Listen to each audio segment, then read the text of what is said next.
तो भगवान को आना पड़ेगा। कब? जब मीरा की तरह बुलाएंगे, जब शबरी की तरह बुलाएंगे, यशोदा की तरह बुलाएंगे ना, तो भगवान को आना पड़ता है। भागवत कथा भगवान की 24 अवतारों की कथा है जी। शुद्ध महाराज जी ने कथा कहना प्रारंभ किया कि 24 अवतार की कथा है, श्रीमद् भागवत की कथा है ना। भगवान के अवतार घलक 24 होते है ना। दत्त भगवान के गुरु भी 24, तत्ववेत्ताओं ने पृथ्वी में तत्व बतलाए 24, गायत्री मंत्र के अक्षर है 24 है ना। 24 तत्वों से यह बना हुआ शरीर है। और जैन भाई के देवता जो तीर्थंकर है वह भी 24 है। 24 अवतारों की कथा ही श्रीमद् भागवत में बतलाई गई है। पहले अवतार में तो सनत सनंदन सनातन और सनत कुमार हुए। 5 वर्ष के ही बालक की तरह दिखाई देते हैं, दिगंबर है, दिशा ही वस्त्र है जिनका, ऐसे मुनि 4 कुमार है, सनत सनंदन सनातन कुमार। यह जो है भगवान की पहले अवतार। दूसरे अवतार में मनुष्य रूपा के दिव्य गृहस्थाश्रम के लिए रसातल में डूबे हुए पृथ्वी को निकाले हैं वराह अवतार में। बोलिए वराह अवतार भगवान की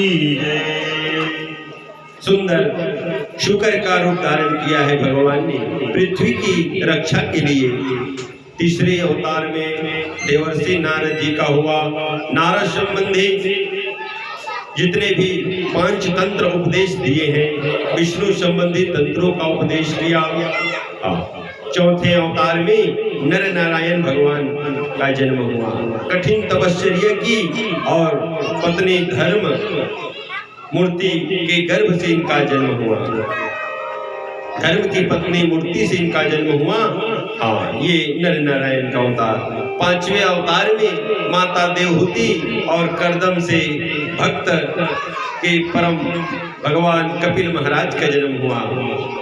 6ठे अवतार में अत्रि अनसुईया के घर भगवान दत्त बनकर आए।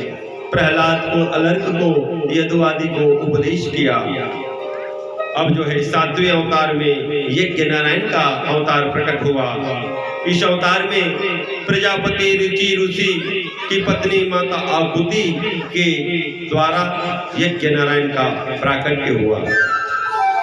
अब जो है 8वें अवतार में नाभि राजा मेरु देवी के से ऋषभ देव प्रकट हुए, परमहंसों का मार्ग बतलाया।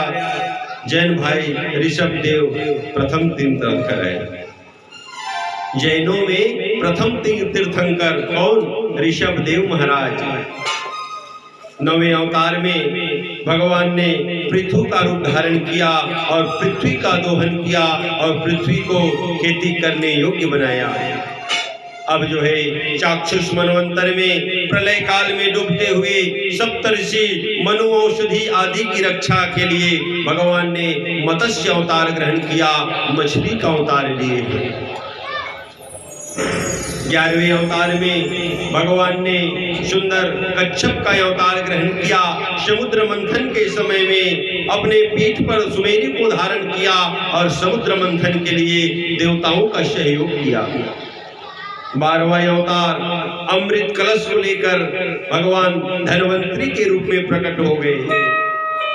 13वें अवतार में भगवान ने देवताओं को अमृत पिलाया, मोहिनी रूप धारण किया और देवताओं को अमृत पिलाया, राक्षसों को छला। 14वें अवतार में चतुर्दशम नारसिंहम।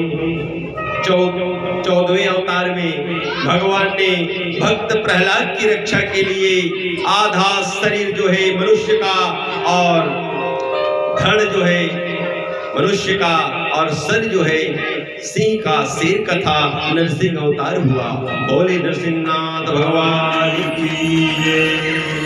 पंचदशम वामनकम। 15वें अवतार में वामन भगवान का जन्म हुआ। 3 पग पृथ्वी मांगी और 3 पग पृथ्वी में तीनों लोकों को नाप करके देवताओं को जो है पुनः स्वर्ग का राज्य दिलवाया। 16वें अवतार में जब क्षत्रिय लोग ब्राह्मणों से देश करने लगे तो ब्राह्मण कुल की रक्षा के लिए ब्राह्मण कुल में भगवान परशुराम बनकर आए और 21 बार क्षत्रियों को संहार किया, नक्षत्री बना दिए पृथ्वी को। 18वें अवतार में 17वें अवतार में पराशर मुनि के द्वारा और माता शतुति के गर्भ से वेदव्यास भगवान का जन्म हुआ। यमुना द्वीप में इनका यमुना के एक कृष्ण द्वीप में इनका जन्म हुआ, इसलिए कृष्ण द्वैपायन भी कहलाए। बद्रिकाश्रम में रहकर बेर के फल खाकर कठिन तपस्या की, इसलिए से बादरायण भी कहते हैं। वेदों का विस्तार किया, इसलिए व्यास जी भी कहलाए। अब 18वें अवतार में राजा दशरथ महाराज के घर माता कौशल्या के गर्भ से सुंदर भगवान रामभद्र का जन्म हुआ। बोले राजा रामचंद्र की जय। शबरी आदि भक्तों को तारे और रावण आदि असुरों का संहार किए। 19वें और 20वें अवतार में यदुवंश में भैया बलराम और कृष्ण अवतार हुए, अनेक प्रकार की लीलाएं की और पृथ्वी का भार हरण कर दिया। अब 21वां अवतार धारण करके हंस का अवतार लिए धारण और सनकादि मुनियों को ज्ञानोपदेश किया। द्वापर के उत्तरार्ध में हयग्रीव का रूप धारण किया, औषधि बीज की रक्षा की, यह हुआ 22वां अवतार। 23वें अवतार में बिहार में राजा अजन के घर भगवान बुद्ध का अवतार होगा। कुछ लोग गौतम बुद्ध को ही मानते हैं भगवान का अवतार, कुछ मुल्तान इस बात को नकार देते हैं। 24वें अवतार में भगवान विष्णुवशा नाम के ब्राह्मण के घर में भगवान कल्की का जन्म होगा, अभी नहीं हुआ है। जब कलयुग का अंतिम आ जाएगा, जब 100 वर्ष का अकाल पड़ेगा, धरती प्यास से तड़पने लग जाएगी, तब उस समय भगवान कल्की का अवतार होगा। सौनक जी ने प्रश्न किया है सूत महाराज जी से कि ये तो बतलाइए भगवान कि ये वेद व्यास जी ने किसकी प्रेरणा से भागवत की रचना की और शुकदेव महाराज ने ये कथा क्यों सुनाई। शुकदेव मुनि तो पूर्ण कृत्य है, कृत कृत्य है, अपेत कृत्य है, तो फिर ये कथा क्यों सुनाई। और कथा सुनने वाले राजा परीक्षित युवा अवस्था में क्यों गंगा तट पर अनशन लेकर बैठ गए। 3 प्रश्न हुआ। सबसे पहले कथा के रचयिता व्यास जी के बारे में बतलाइए, कथा के कथयिता शुकदेव महाराज के बारे में बतलाइए, और क्या कारण से राजा परीक्षित अन्न जल छोड़ करके गंगा के तट पर प्यासे बैठ गए। जब 3 प्रश्न हुआ तो शुकदेव महाराज कथा कहना प्रारंभ करते हैं। श्री कृष्ण गोविंद हरे मुरारी, हे नाथ नारायण वासुदेवा। श्री कृष्ण गोविंद हरे मुरारी, हे नाथ नारायण वासुदेवा। श्री कृष्ण गोविंद हरे मुरारी, हे नाथ नारायण वासुदेवा। श्री कृष्ण गोविंद हरे मुरारी, हे नाथ नारायण वासुदेवा। हे नाथ नारायण वासुदेव, हे नाथ नारायण वासुदेवा। हे नाथ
सूत महाराज ने कथा कहना प्रारंभ किए। कहे कि वर्तमान चतुर्युगी के नाम तीसरे युग द्वापर में पराशर ऋषि और माता सत्यवती के यहाँ योगीराज व्यास जी का जन्म हुआ। व्यास का मतलब होता है विस्तार करना, फैलाना। योगीराज जी का जन्म हुआ। पहले ना वेद का पुस्तक एक ही था, अब पढ़े हो गए 4 वेद हो गया। क्यों? क्योंकि समय के साथ साथ कलयुगी जीव में क्या है, स्मरण शक्ति कम हो जाता है, उम्र भी कम। देखो पहले के देखते देखते में ना 100 साल आदमी जियत रही, अब 60 65 और 70 हो गए विकट जी के नीचे खलक कहिया आदमी हेवाए। समय के साथ साथ कई जन मन कोठियावा चरोटा पेड़ के नीचे का बाजार भरा है कि किथेगा ऐसे किसियान मन कोठिया थे। वो सही बात है। पहले के युग में लोग ऊंचे होते थे, उम्र ज्यादा होती थी। कलयुग में उम्र कितने हाथ है जी? अपने हाथ में 3 हाथ, 3.5 हाथ, ज्यादा से ज्यादा है ना। अपन हाथ में नाप के देख लो।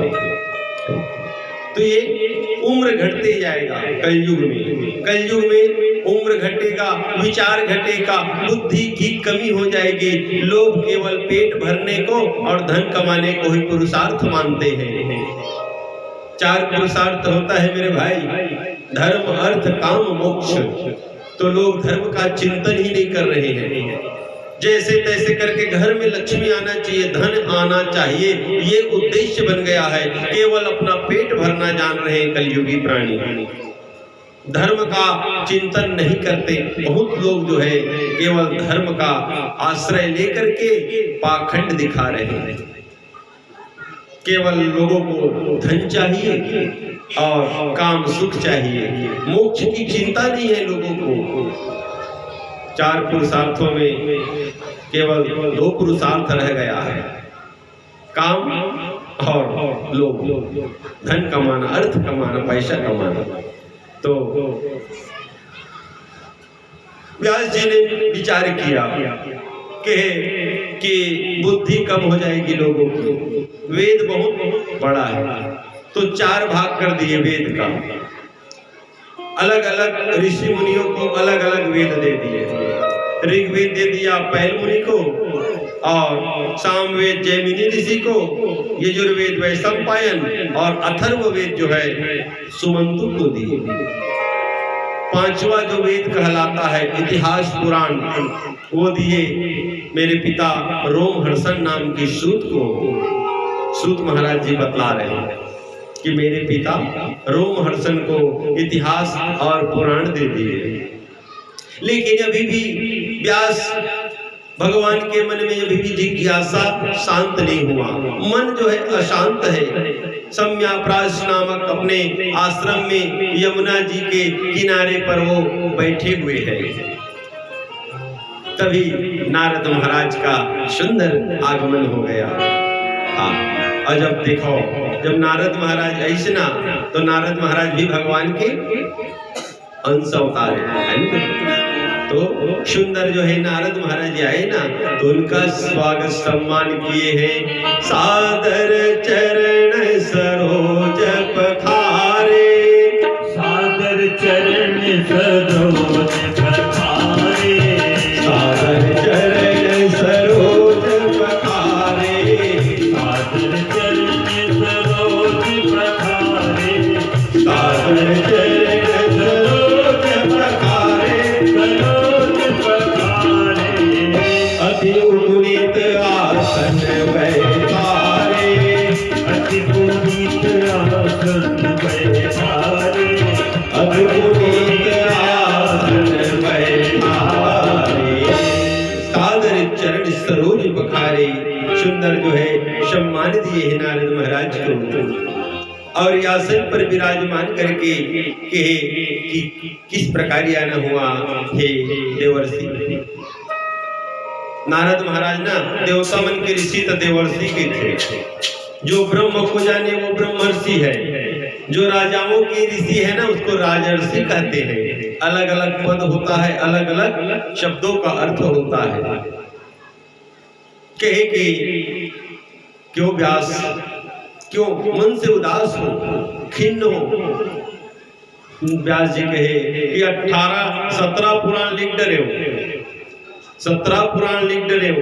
वेद व्यास जी कहे कि इतना करने के बाद मेरे मन में संतोष नहीं, मैं किसी रचना से खुश नहीं हूं। तो कहे नारद जी ने एक ठनौ लिख डर तत मोर उपहास कर था जी, मोर हंसी उड़ाए बराए हंसते हैं। 17 ठन लिख डरे और एक ठन औ लिखेल कहा था। कहे कि हाँ व्यास, जितने आपने पुराणों की रचना की है ना, वो इतिहास को दृष्टि में रखकर रचना किए हो, भगवान को दृष्टि में रखकर रचनाएं नहीं किए हो। भले कि अन्य पुराणों को पढ़ने से ज्ञान में भी वृद्धि होगी, इतिहास पुराण की जानकारी होगी, लेकिन भगवान के प्रति प्रेम नहीं बनता। इसलिए भगवान को दृष्टि में रखकर कथा कहो, कथा की रचना करो। और भगवान के बिना जी सब वृथा है, व्यथा है। भगवान की ही कथा है, बाकी सब वृथा है। तो भगवान को केंद्र में रखकर, भगवान को दृष्टि में रख करके रचना करो। का रचाओ तो कहे कि भागवत की रचना कर। भगवान के ध्यान में, भगवान ध्यान में रख करके रचना करबी ना, तब तो जो है जीव शांत हो ही। 4 सुंदर श्लोक बतलाए हैं नारद महाराज जी ने, 4 श्लोक बतलाए हैं। उस 4 श्लोकों को जब दिए ना, उससे पहले देखो कहे भक्त में वो शक्ति होती है कि भगवान को भी आना पड़ता है इस धराधाम में। पूर्व चरित्र बतलाए नारद महाराज ने कि देखो ये मैं वीणा लेके ना ऐसी मैं भ्रमण नहीं कर रहा हूं, पूर्व जन्म के कारण ये मुझे शक्ति मिली है। मैं भी पूर्व समय में एक दासी का पुत्र था, दासी पुत्र से मैं उत्पन्न हुआ। देवताओं के कृपा से एक समय हमारे नगर में ना चतुर्मास बिताने ब्राह्मण संत महात्मा लोग पहुंचे। संत महात्मा लोग जब भोजन कर लेते थे, भोजन से कुछ बच जाता था, उसको मैं प्रसाद के रूप में ग्रहण करता था। संत महात्माओं के साथ भोजन करने से, संत महात्माओं के बचे जूठन खाने से मेरी बुद्धि सात्विक हो गई और मेरा रोम रोम हर्षित हो गया। हे व्यास जी, मैं भी उन ऋषियों के साथ जाने लग गया। जब ऋषि लोग चले ना, तो मैं भी जब साथ में जाने लग गया, तो ऋषियों ने कहा कि बेटा अपना धर्म पहले करो, पहले अपना कर्म पूरा करो। तुम्हारी माँ जीवित है, कर्तव्य बड़ा है, भावना बड़ा नहीं है। आपका मन तो और कुछ कहता है, लेकिन आपका कर्तव्य ये श्रेष्ठ है। जब माता न रहे ना, तो हमारे साथ आ सकते हो। नारद महाराज और समय काटने लग गया।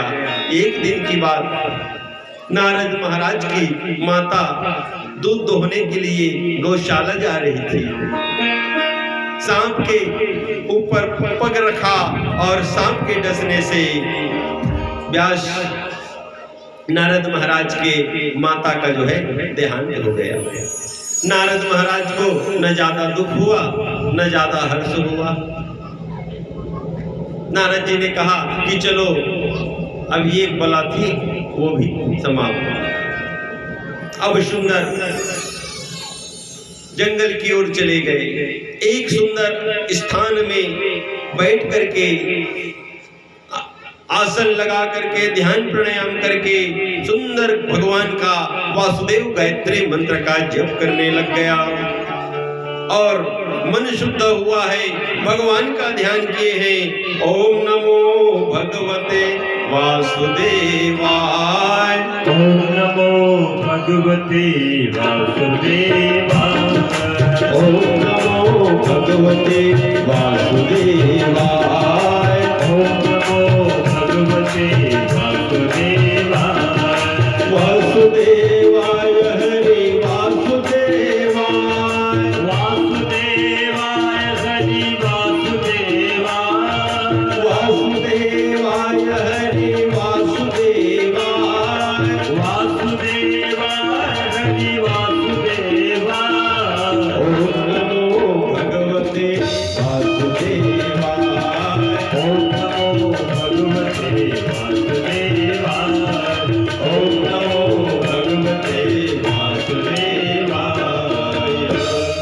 इन महामंत्रों का जाप करने लग गया।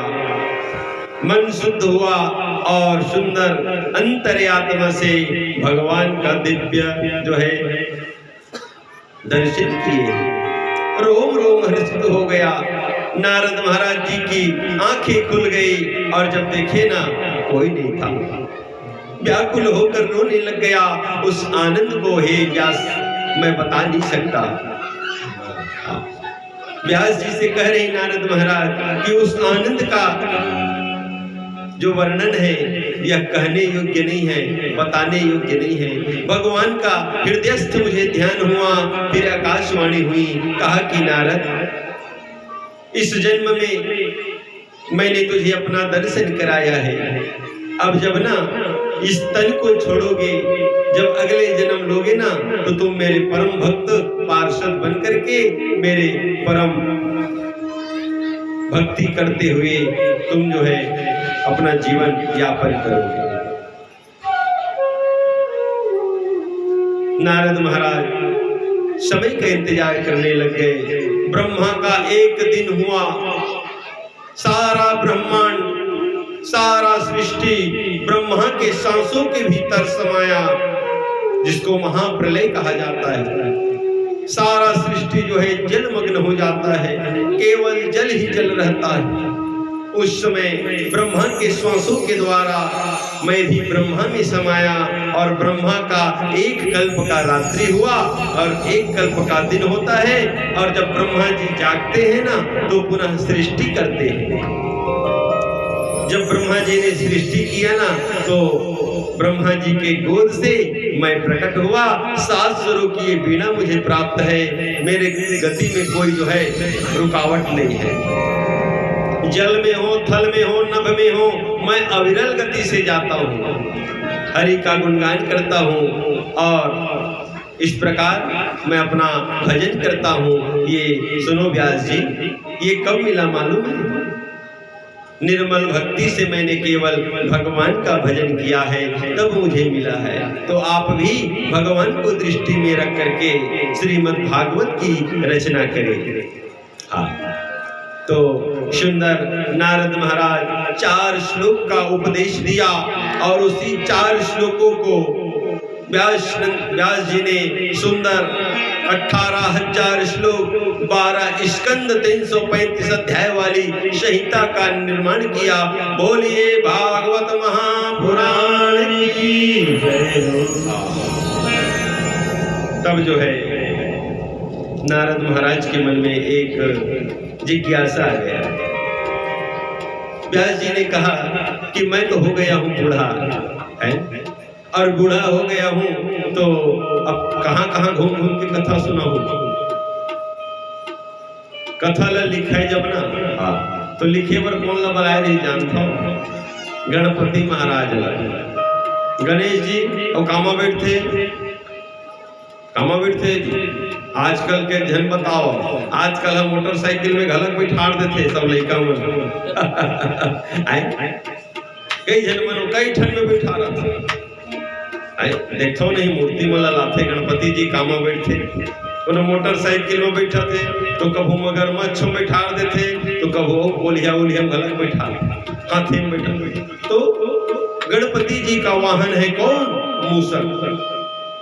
समझते हो मूषक का मतलब क्या होता है? समझ लो, मूषक मतलब ये है कि आप उद्योग करते रहिए, खाली लेजी बनकर मत। कबू मुसबल चुप बैठे कोनो मेरे देखे होगा,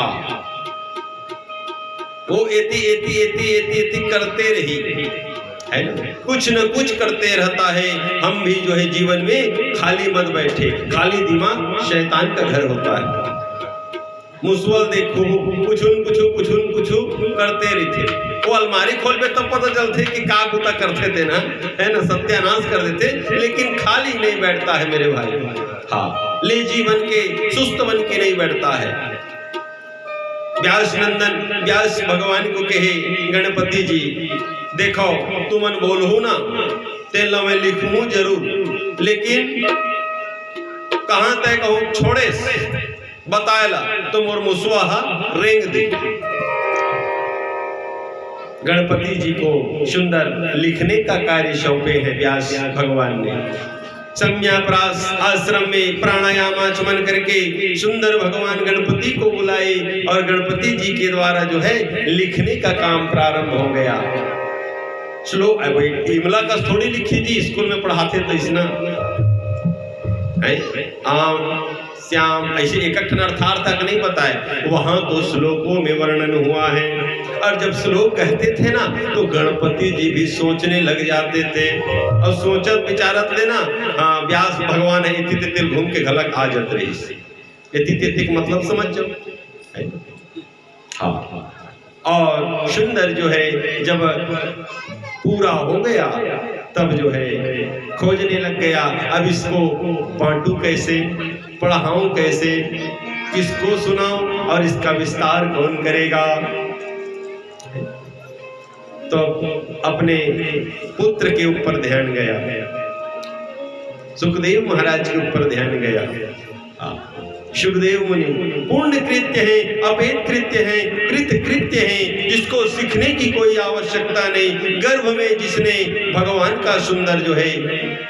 हाँ, अब सुखदेव महाराज की कथा आगे ना। हाँ, तो सुखदेव जी की कथा सुनाओ। एक समय की बात है, नारद महाराज माता पार्वती के पास गए और कहे कि माता सुना तो एक बात पूछा तो तुमल्ला कि काय बता बेटा, कहे कि ये भगवान है ना एक ठन मुंडी माला पहनते, ख्याल करवे के। हाँ पहनते तो ओमन काकर माला जानथस, मैं तो नहीं जानो। माता ओलते पूछ और को काकर मुंडी माला तेला चुन किया दी सब भगवान के परम भक्त जो देखो नारद जी चुन के आज के काम करते, पाप लापन सिर में नहीं ले तय जान के करेंगे थे चुन किया काम कहे कि मैं जात हूँ माता। और नारायण नारायण कहत नारद महाराज निकल गए। और माता देखो माता मन के मन में ना जिज्ञासा ज्यादा होती, भले के ले सके मत सके, पहन सके मत सके, खा सके मत सके, वो रेट ला जरूर पूछते है ना भाई माता मन के। कब कौन समय आगे था ओकर नाव का है नावल पूछते है ना, वो पत्ती मन के घलक नाव है का ठल बहुत सीख गए है ना, काय कैसे डिजाइन है ना। तो सुंदर पार्वती मैया भगवान भोलेनाथ से पूछे कि सुनत हो महाराज, ये तो बताओ ये मुंडी के माला पहनता ये काकर माला है। कही कि देवी इतने दिनों बाद तुमको आज ख्याल आ रहा है। कि जब जाग तब सवेरा। तो कौन पूछे कहिस्ते ला पहले बता। कहे कि वो सब बात ला छोड़, बातें बात में मोल झन घुमा महादेव, मोला आज ते कारण बता दे कि ये मुंडी के माला धारण कावर करता है ना भाई, ये किसका सिर है, इसकी माला जो है क्यों धारण करते हो।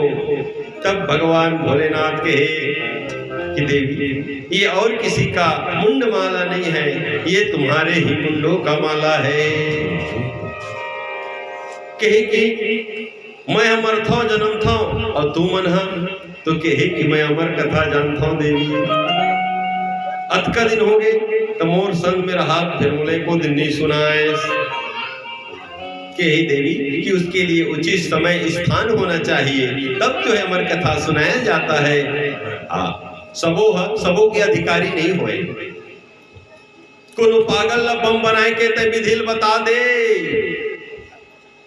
बम बनाए के विधिल कोनो पगलल बता दे तो ठिकाने लगा डरही, गांव भल सिरवा डरही।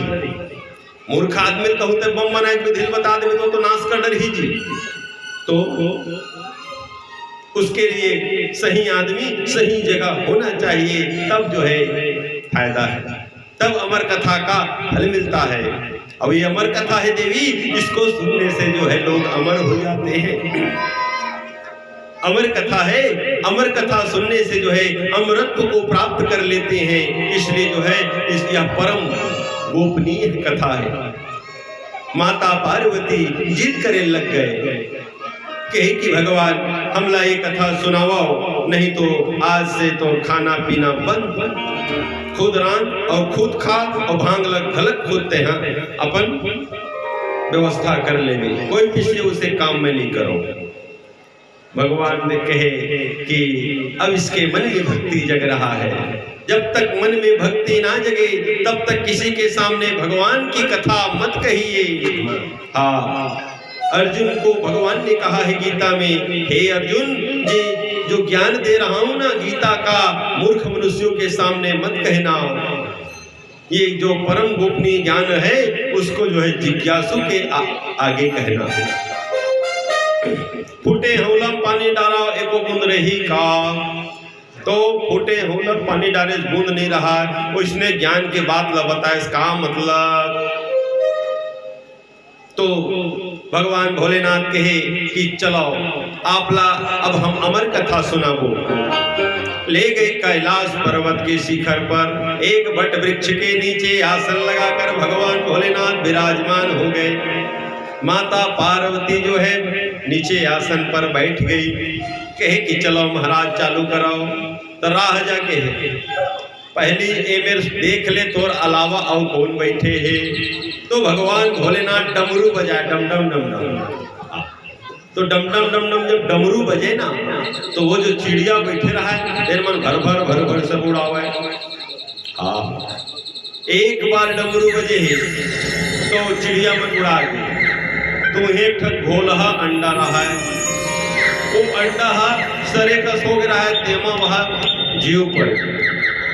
दूसरा घर डमरू बजिस ना तो पूरा चिड़ै मन भागे, ओमा वो जो है अंडा फूट।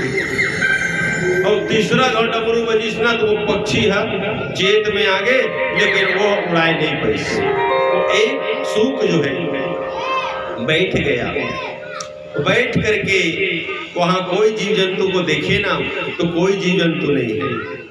3 बार डमरू बजाए हैं और भगवान शंकर के से जो डमरू बजाए ना, उस डमरू से जो आवाज निकला है उसी से व्याकरण बना है। पूरा जो व्याकरण बना है उसका जो है सूत्र निकला है, महेश्वर सूत्राणी कहा जाता है उसको। संस्कृत कॉलेज के जो विद्यार्थी हैं ना वो जानते हैं। ऐ उन रिलिक एवं एवं हवलट लमड़ मंडम जब है घड़दस कपचट तपते सल हल, ऐसे जो है सूत्र हैं उसके।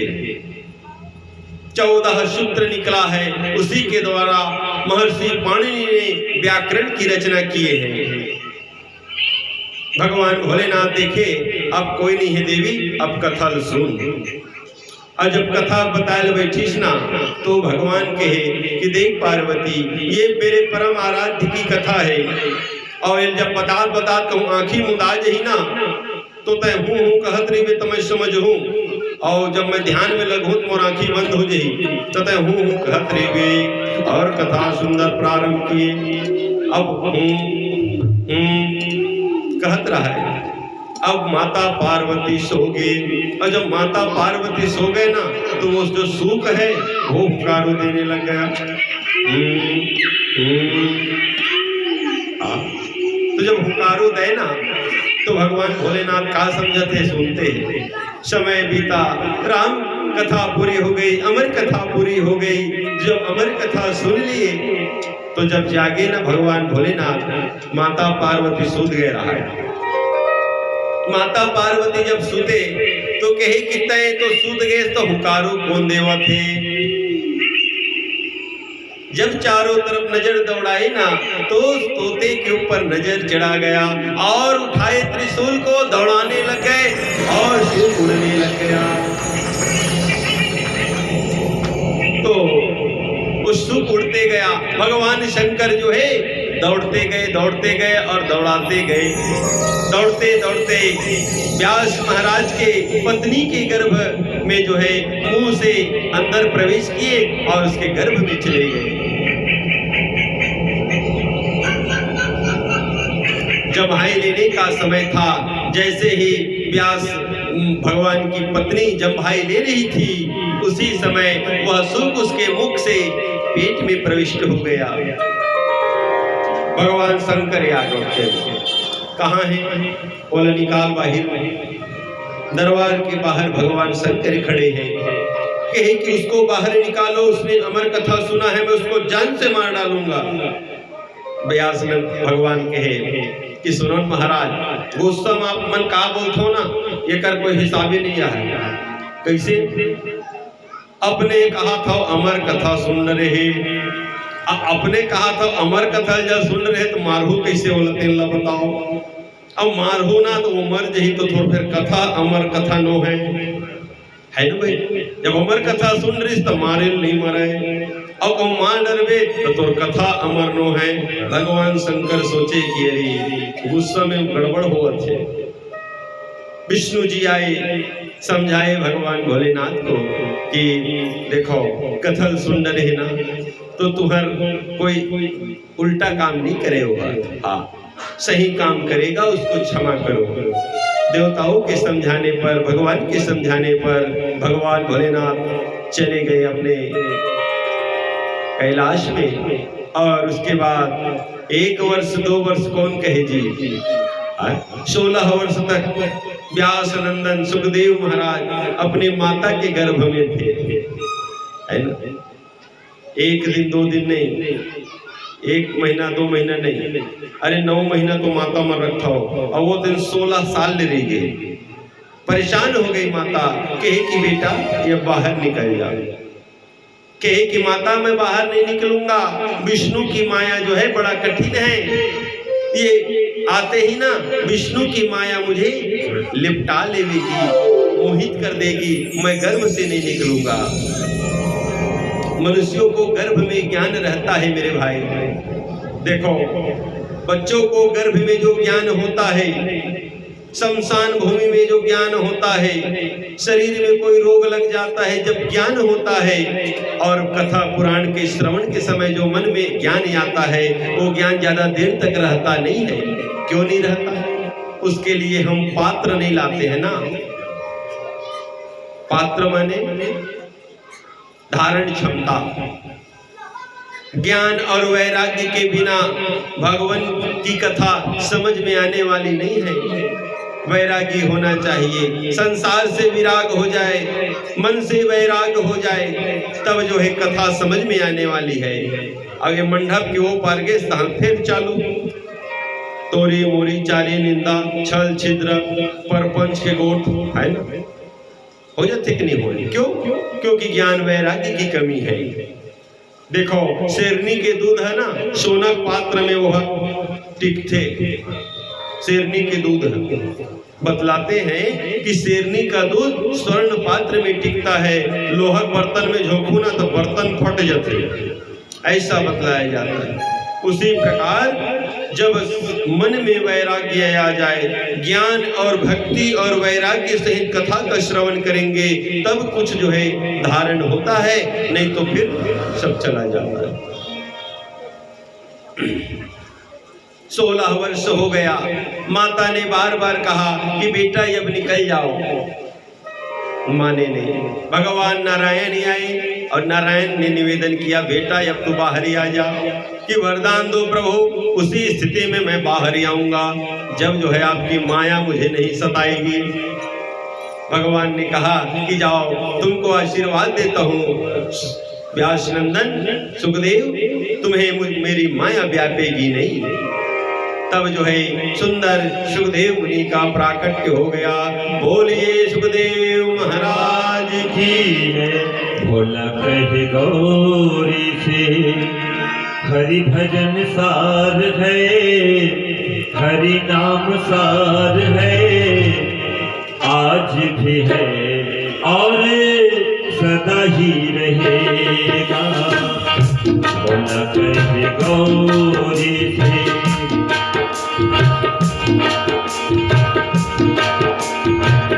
बोला कहेगी जैसे हरि नाम सार है, हरि भजन सार है, आज भी है और सदा ही रहेगा।